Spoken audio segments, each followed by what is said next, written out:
রবিবার সকাল হতেই চুরির ঘটনাকে কেন্দ্র করে ব্যাপক উত্তেজনা ছড়ালো পুরাতন মালদা পৌরসভার ১ নম্বর ওয়ার্ডের নবাবগঞ্জ এলাকায়। পেশায় এক মুদি ব্যবসায়ীর বাড়িতে ঢুকে নগদ টাকা এবং অলংকার নিয়ে চম্পট দিল দুষ্কৃতীরা।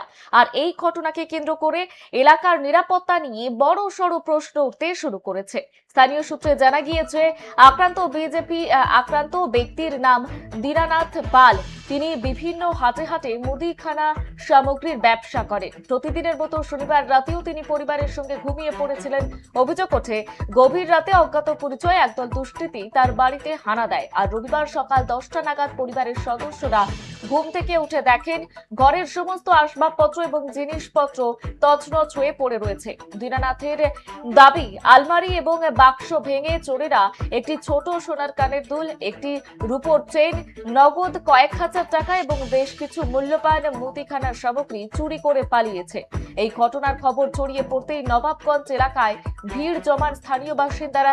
তাদের অভিযোগ, এলাকায় অসামাজিক কার্যকলাপ এবং মাদক সেবন মারাত্মক হারে বেড়ে গিয়েছে। বাসিন্দাদের একাংশের দাবি, এলাকার কিছু যুবক নেশার টাকা জোগাড় করতে দিন দিন বেপরোয়া হয়ে উঠছে। আর এই চুরির পেছনেও কোনো মাদকাসক্ত গোষ্ঠীর হাত থাকতে পারে বলেও তাদের অনুমান রয়েছে। এলাকায় পুলিশের টহলদারি না থাকার সুযোগ নিয়ে এই দুষ্কৃতীরা এই কাণ্ড ঘটিয়েছে বলেই সরব হয়েছেন তারা। খবর পেয়ে ঘটনাস্থলে পৌঁছায় পুরাতন মালদা থানার পুলিশ।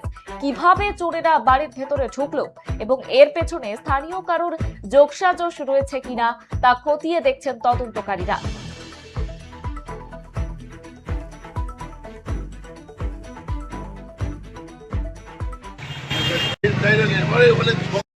ঘরেই ছিলাম, আমি আওয়াজ পেয়েছি, গেট খোলার আওয়াজ পেয়েছি।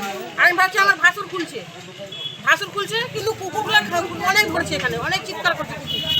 আমি ভাবলাম গেটটা খুলে দেখি, না কাকুর নাই। তাই ভাবলাম হয়তো গরু টরু খুলে গেছে, ওটাই হারাম হুড়ুম করে আওয়াজ করছে।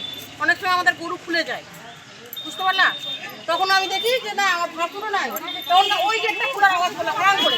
আর এরকম করে আমি এক জায়গা খালি হাতটা যেতে দেখলাম, কিন্তু হাতটা যদি ব্যান্ডেজ করেছিল, সেটাই আমি ভাবছি যে ওটা বুবাই হতো।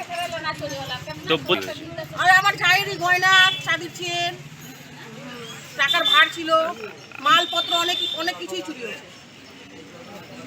আপনার ব্যবস্থা কি নেওয়া হোক? ব্যবস্থা কি বলবো, আর ওর তো উচিত শাস্তি চাই আমরা, আর আমাদের ক্ষতিপূরণ যেন দেয়। আজ থেকে না, বিগত একটা দোকানে, মিষ্টির দোকানে চুরি হলো, এর আগে একটা পুরীর দোকানে চুরি হলো। বিগত যারা ড্রাগসগুলো আছে তারা নেশায় আপ্ত হয়ে এসব চুরিগুলো করছে। নেশা খাওয়ার জন্য এইসব চুরিগুলো হচ্ছে, ড্রাগস গাঁজা করে তাদের জন্য এইসব জিনিসগুলো হচ্ছে। তারা যদি কোনো ব্যবস্থা নিচ্ছে না, আমার পুলিশকে এর আগে 2-3 বার আমরা রিপোর্ট জানিয়েছিলাম, আজও কোনো ব্যবস্থা নিচ্ছে না। বিগত এখানে প্রচুর দোকানদার, বাড়িঘর, প্রচুর আতঙ্ক আমার বাসবাস করছে এখানে, আজও কোনো ব্যবস্থা নিচ্ছে না প্রশাসন।